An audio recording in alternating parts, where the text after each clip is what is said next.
Welcome to God's One-Liners, Lesson 1. We're reading from the uh, uh, Devarim, or Deuteronomy, chapter 26, verse 1. Alright? When you have, I'm interjecting the word have, when you come, or when you have come to the land of Adonai Elohim, is giving you as your inheritance, taken possession of it, and settle there. Okay? And that's where the reading stops. Okay, if you want to, you can read the whole next few verses and see what else is written in there, and or before or after, and do the chapter thing. But for this teaching and for the emphasis of the of what God is doing for the experiment, as you would, I'm just taking those words that are settled right there. What land is it that God has given us? Um, we hear sermons and read stories about the promised land, but is it a promised land or a land of promise? God's land is not a place of empty promises, it's a land with filled promises. It is an area by which the guarantee is ours. Even long before our birth, it was given to us. We have a lot of people out there who believe in God, but they don't necessarily see His promises and don't understand His promises. Bereshit is the deed, all right, to the promise.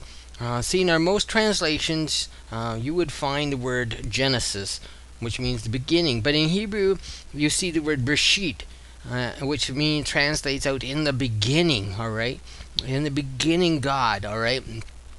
And there's a difference just beginnings and in the beginning. It is a sole solitary beginning by which God has saying.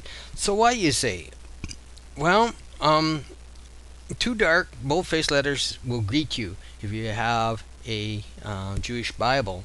In the word Bereshit, the B and the R are in very bold face. They're very capitalized. All right. The first letter is Bet.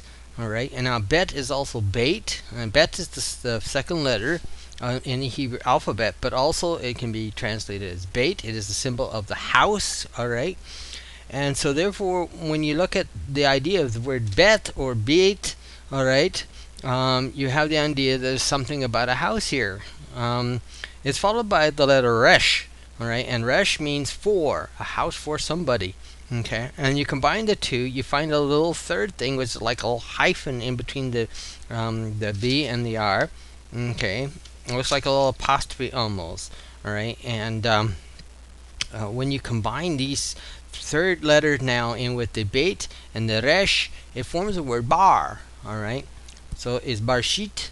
All right, it's not Bershit, it's Barshit. With the A sound now, you get the deed for son. All right, so the whole concept of Genesis, for the beginning of the story, for the beginning of the play, for the beginning of the actment, all right, the Bereshit is about a deed of a house given for a son. Kind of makes you wonder about the rest of the gospel, alright? Suddenly the sentence appears, a house given or deeded to a son. And this then is our covenant. And when you understand later in Jesus' ministry, you'll come across his parable about a man who owned a garden and left it and with his servants, and they got lazy and he had to come back and straighten things out. Or he uses the garden and he'll tell about how he's going to return, or found the house had been broken into and violated, and different things like this. This is what he's referring to, is the three letters in the word Genesis, bringing the Hebrew mind trying to back to the beginning. But they weren't catching it. Nobody's catching it today. Even with our Greek thinking, we're still not catching that idea. Alright, this is not our planet. This was given to Yeshua from the beginning of time. We are the caregivers. We're supposed to perform the ministry of husbandry. Alright, we don't know F with husband. We've dropped the dree off. Alright, and we're supposed to be the keepers of the garden. And Yisha, the woman, is supposed to be assistant, the executive assistant. Right? I'll say that for another subject. Alright, the ministry of husband, is the one who looks after, looks for, becomes clear. Now Yeshua's sentence regarding to husbandry or servants become more clear in his parables. And we should understand We have to look for things until after the owner of the house returns. So the whole lesson is here: when you have come to this land that Adonai is giving you for your inheritance, a little piece of property in the property for our inheritance. This is what's being given to us. This is our inheritance. The rest of the planet belongs to God. It hasn't been given to the devil.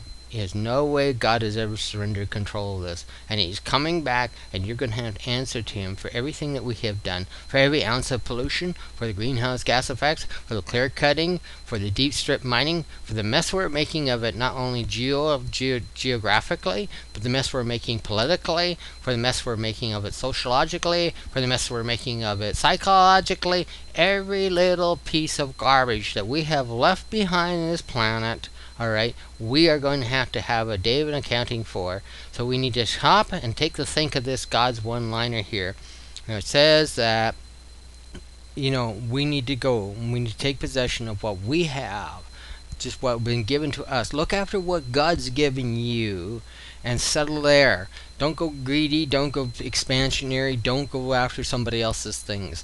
And we need to stay within the focus. Let God have what's rightfully his, and what is ours, be content with what our labor has.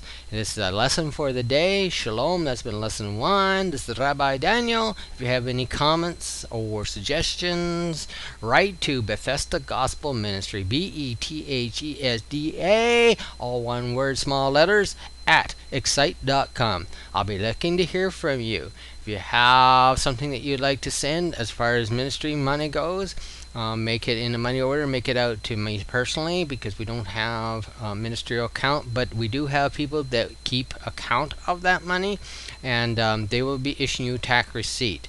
So if you send it by money order or but make it out to Daniel R. Bome, alright, in 3270 Abbotsford, in British Columbia, Canada, V2T6N1.